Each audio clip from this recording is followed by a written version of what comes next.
महाकुंभ की कई कहानियों के बीच बिहार के बक्सर की एक कहानी की चर्चा सबसे ज्यादा हो रही है। ये कहानी उन दोस्तों की है जिन्होंने महाकुंभ तक पहुंचने के लिए 600 किलोमीटर का सफर मोटर बोट से तय किया।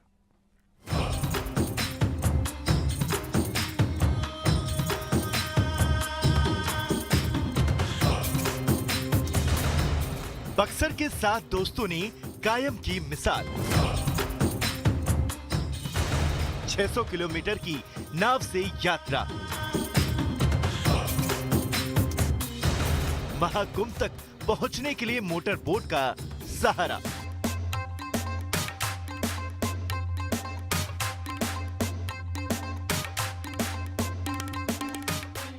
जिस वक्त महाकुंभ पहुंचने के लिए लोगों को बेहिसाब संघर्षों का सामना करना पड़ रहा है, उस वक्त बक्सर से आई इस कहानी ने लोगों का ध्यान अपनी ओर खींच लिया है।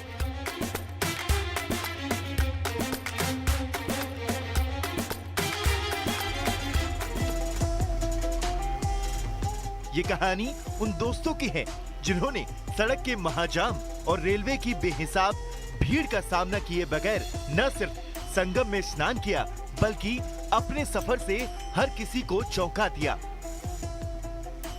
बक्सर के रहने वाले कुछ दोस्तों ने प्रयागराज महाकुंभ में जाने के लिए नाव का सहारा लिया। नाव में बाज़ाब्ता इन लोगों ने इंजन लगाया और नाव से पर सवार होकर के ये सभी दोस्त प्रयागराज कुंभ के लिए निकले और अब ये स्नान करके बक्सर पहुंच चुके हैं। सभी दोस्तों ने बताया कि सबसे पहले प्लान बना कि ये सभी लोग ट्रेन से प्रयागराज महाकुंभ जाएंगे, लेकिन ट्रेन में जिस तरह से भीड़ बढ़ी थी, फिर इन लोगों ने बताया कि सभी सड़क मार्ग से सोचे प्रयागराज कुंभ जाने के लिए, लेकिन महाजाम के चलते ये सभी नहीं निकल पाए प्रयागराज कुंभ के लिए। उसके बाद इन सभी लोगों ने प्लान किया है कि बोट नाव पर इंजन के बांध करके और उस नाव के सहारे हम लोग महाकुंभ के लिए निकले। दरअसल बक्सर के कमहरिया गांव के रहने वाले ये लोग दूसरे श्रद्धालुओं की तरह ट्रेन या सड़क के रास्ते प्रयाग तक पहुंचना चाहते थे, लेकिन न तो ट्रेन में जगह थी और न ही सड़क के जरिए आसानी से महाकुंभ तक पहुंचा जा सकता था। लेकिन महाकुंभ पहुंचने का संकल्प इन लोगों ने ले रखा था, इसलिए तय किया गया कि नदी के रास्ते ये महाकुंभ तक का सफर तय करेंगे। जा रहे हैं आप लोग, यहाँ पर देख लीजिए हम चौथा पार कर रहे हैं। करीब 600 किलोमीटर के आने और जाने के सफर को तय करने के लिए सबसे पहले एक नाव का इंतजाम किया गया। उसके बाद नाव में मोटर फिट की गई, खाने पीने का सामान नाव पर लोड किया गया और फिर ये निकल पड़े महाकुंभ की ओर। सबसे प्रयागराज जा रहे हैं कुंभ नहाने।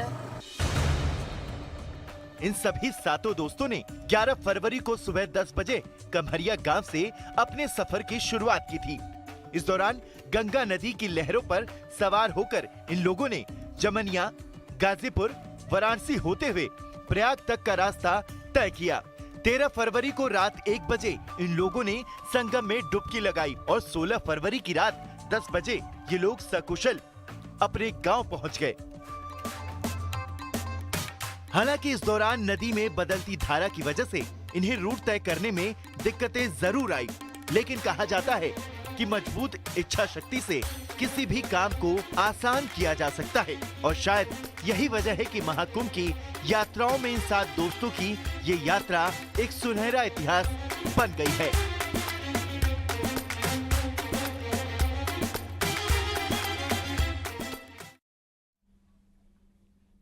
यहाँ रुकेंगे एक छोटे से ब्रेक के लिए। खबरें ब्रेक के बाद भी जारी हैं।